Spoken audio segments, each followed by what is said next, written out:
Bonjour les amis, j'espère que vous allez bien et aujourd'hui on se retrouve dans une nouvelle vidéo. Ça fait un petit moment que j'ai posté de vidéo, donc ça me tient très à cœur de reprendre, cette vidéo.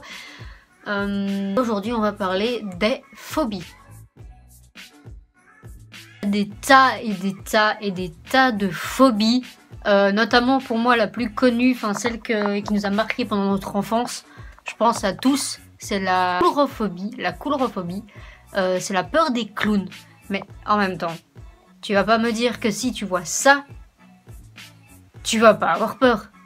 Alors nous avons aussi la peur des grands espaces, qui est l'agoraphobie. Alors l'agoraphobie, c'est un sentiment d'oppression dans une foule, dans un immense espace avec plein de monde autour.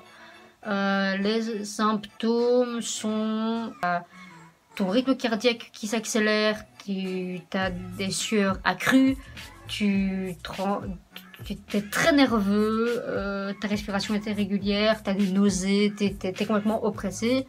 Une autre phobie que j'ai découvert il n'y a pas longtemps, c'est une plus pour nous les ados, notre génération à nous, c'est la monophobie. La peur excessive d'être séparé de son téléphone portable. Alors je sais que ça peut paraître bête, mais oui, maintenant il existe cette phobie-là, d'être séparé de son téléphone portable pendant un petit instant. Voilà, c'est des chercheurs des États-Unis qui ont fait cette découverte-là. On l'a tous, cette phobie-là, on l'a tous. C'est ce petit sentiment de quand t'as perdu ton téléphone pendant une fraction de seconde où tu sais pas du tout où est ton téléphone.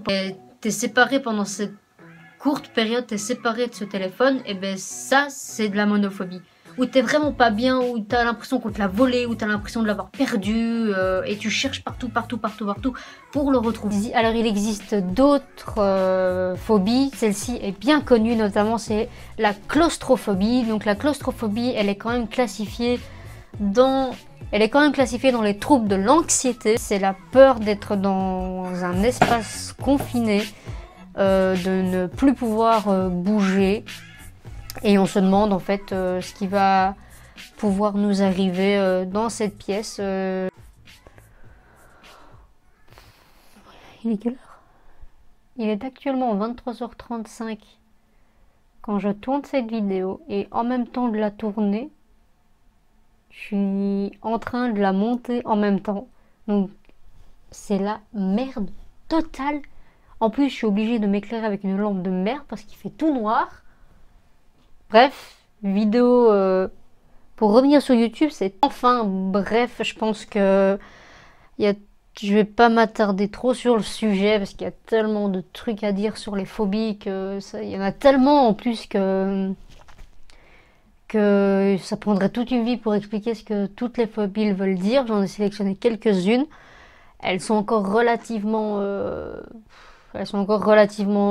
soft, hein, parce qu'il y en a vraiment notamment qui sont assez hard, mais j'ai pas voulu mettre celle-là. Peut-être dans une deuxième vidéo sur les phobies, si vous avez aimé la première, en tout cas, j'espère.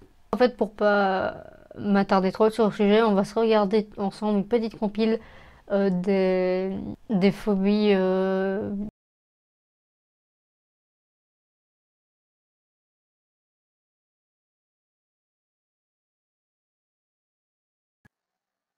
Voici le top 10 des phobies les plus insolites.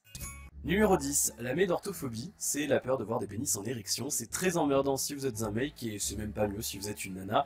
Niveau phobie à la con, on place quand même la barre assez haut et pourtant ce n'est que le début. Numéro 9, la basophobie. Alors là c'est peut-être la phobie la moins pratique de toute la Terre. Comment peut-on avoir peur de marcher? Mais la vraie question c'est comment font-ils pour se déplacer? Numéro 8, la phobophobie, c'est la preuve qu'il existe une phobie pour tout. C'est tout simplement la peur d'avoir peur, ou la peur d'avoir peur d'avoir peur, ou la peur d'avoir peur d'avoir peur d'avoir peur. On va s'arrêter là. Numéro 7, la nuptaphobie. Comme vous l'avez deviné à son nom, la nuptaphobie est la peur de célibat. Bon par contre c'est pas du tout une excuse pour passer tout votre temps sur Tinder, attention. Numéro 6, la pantophobie. c'est la peur de tout. Oui, absolument tout. Du coup, comment on fait quand on est pantophobe? Eh bien, on se dit qu'on ne sortira pas de chez nous, mais d'un autre côté, on a peur d'être chez nous, donc bah, c'est un peu problématique, mais je crois que j'ai une solution. Numéro 5, l'hippopotomonstro-s'équipe d'alliophobie. Que ce mot si long désigne en fait, asseyez-vous bien, la phobie des melons. Numéro 4, la butyrophobie, c'est tout simplement la peur du beurre.